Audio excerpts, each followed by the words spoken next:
نیکي وکړي دا مونږ هم داسې یو که نه دا هوا چا ککړه کړې مونږ ککړه کړې د مونږ لاسه دی دا هر څه مونږ په خپله کړي دا وګوره دا څه دی دا کور د چا دی بند کړئ دا لوګي بند کړئ تاسو ته وایم زما ښه ګورئ که نه دا څه بلا خلک دي دا امان دی که کومه فابریکه ده بند کړئ دا لوګي سیفالدین کاکا څه چغې دې شروع کړي بند کړئ دا موبایل بند کړئ څه شی بند کړي دا وګوره دا زموږ کور دی ادې مې د خیر سره تنور اچولی دی ښه او موږ ته ډوډۍ پخوي څه شی په تناره کې ستېږي چې دا تورو لوخړو ته وګوره چې اسمان یې ټول په تورو لوخړو کړو دا وګوره وایي ادې دې څه شی دي خو دا زاړه بوټان دا زاړه چپلکې او دغه زاړه فرشونه بغیر د تیږې او لوټې نه نور چې هر څه مخې ته راشي د خیره سره تیږي نو تا ته یې څه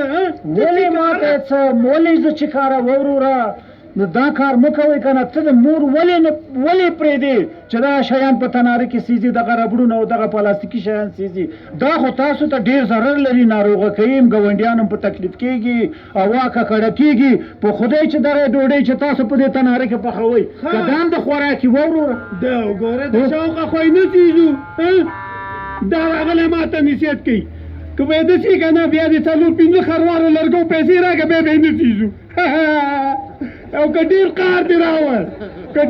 دې راوست والله دا د ځان جامې دې وسوځو دا پټونې والا وسوځو دا څنګه خلک دي دا په خبره نه پوهېږي نصیحت باندې هم نه پوهېږي والله دا سړی نه پوهېږي په خبره ادې وادې دا پټون ور وسېده والله که دې پرېږده ادې دا لمن دې وسېده والله چې لمن دې څه خبره ده ولې سیفالدین کاکا څه شوي دي معلم صاحب مفتې خبرې شروع کړي دي معلم صاحب خوشې چې ته راغلې تیلې ونی به اوس زما جامې ویستلې وې دا لیونی چا هلکه تا ته وایم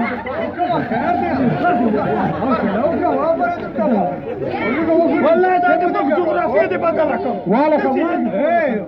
سیفالدین کاکا ودې کاغلی څه چل شوی دی فریدون جانې ولې څه خبره ده ما خو پوهېږې که نه مفتې خبرې شروع کړي ما ته وایي ادې ته دې ووایه چې په دې تناره کې دا زاړه فرشونه زاړه بوټان زاړه چپلکې مبلکې دا مه سېږه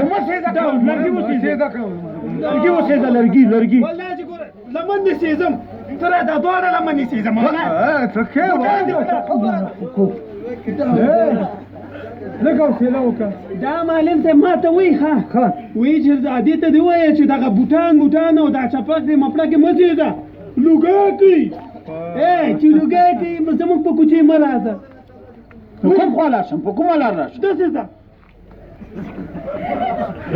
ځه وی زموږ په کوڅې راځې مخ ورته که داسې ګوره فریدونه خبرې ته غوږ شه زه اوس په خبره باندې پوه شوم صحیح خود سیفالدین کاکا ښه خبره کوي که نه نو خاورې ښه خبره کوي څه ښه خبره کوي ګوره ښه خبره په دې باندې کوي چې دغه د زړو بوجې و زاړه د پلاستیکونه دغه زاړه بوټان دا ربړونو سېځل سربیره پر دې باندې چې هوا ککړه او کیرانه کوي زمونږ او ستاسې صحت ته نقصان رسوي ضرر رسوي زمونږ روغتیا ته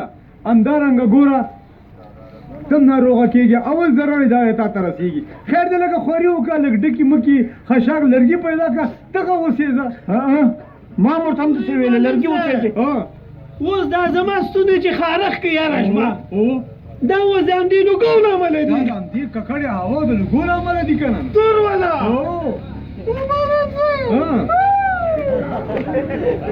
څه وشو ولې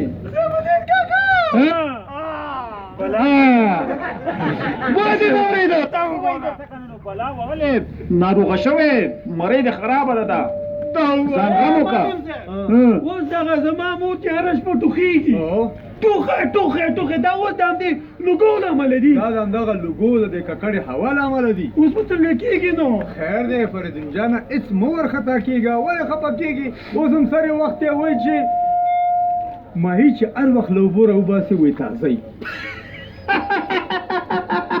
دا لیونی شو بیا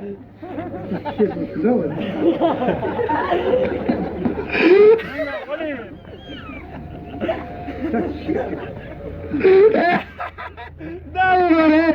معلم سړی وګوره معلم و؟ وګوره داسې قمقله خبره مالک صاحب مخه پکه وګوره دا وګوره ته ورپسې قمقل شوې ماهي چې د اوبو نه راوباسې مړ کېږي په شهادت رسېږي دا وګوره یاره معلم ګوره ځان دې په لیونتوب وهلی فریدونه زما مقصد دا دی چې اوس هم سرې وخت دی دغه پلاستیکونه دا بوجیګانې دا زاړه بوټان